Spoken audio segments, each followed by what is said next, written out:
Now, you might not think you need to know a lot about how to change the needle, but I'm going to show you a few tricks that will guarantee save you frustration in the future.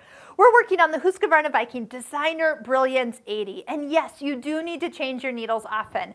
When people call on the phone to our store, it's probably the first thing I ask. What needle did you change your needle? And then also, what needle did you change to? And there's lots of different types of needles.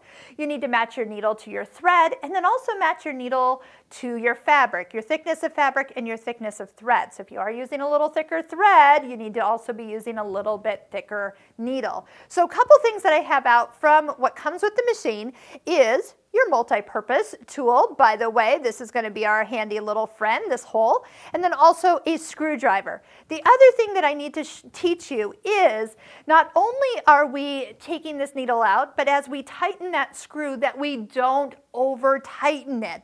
So if you are cranking down on this to make it super, super tight, you can actually break or make it so it doesn't hold the needle in anymore. So you need to find where you need to tighten it so it doesn't fall out, but not over tighten it that you damage the machine.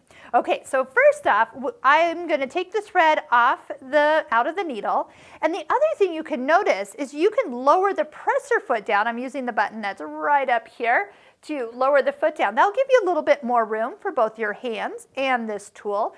And this is nice because if you slide this up while you loosen the needle, you don't lose the needle in the machine, drop down and have to fish it out. So that's another nice little feature here. So as you go in and go to twist and loosen this needle, you shouldn't have to loosen it very much for it to drop out, and see how easy it is to just catch it in this tool.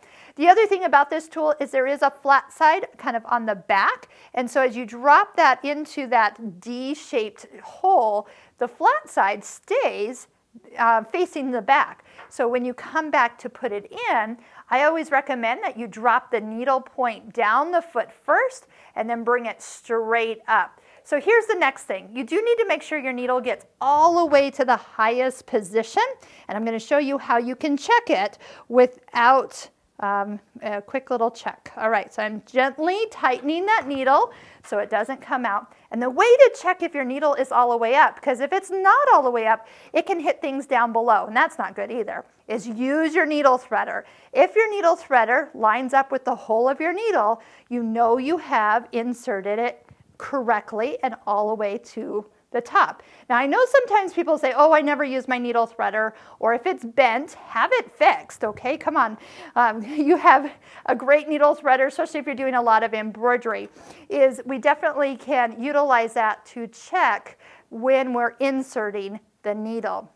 So easy to do, but just make sure two things. Number one, you get it high enough when you go to put a new one in. Change your needles often. I mean, as you stitch, you definitely can tell when you need a new needle. If you've hit a pin lately, you need a needle. If you hear your machine kind of sounding a little ticky, that's all you need is a new needle. And then also definitely clean out your machine. And then next, make sure that you're not over tightening the needle screw as you change your needles.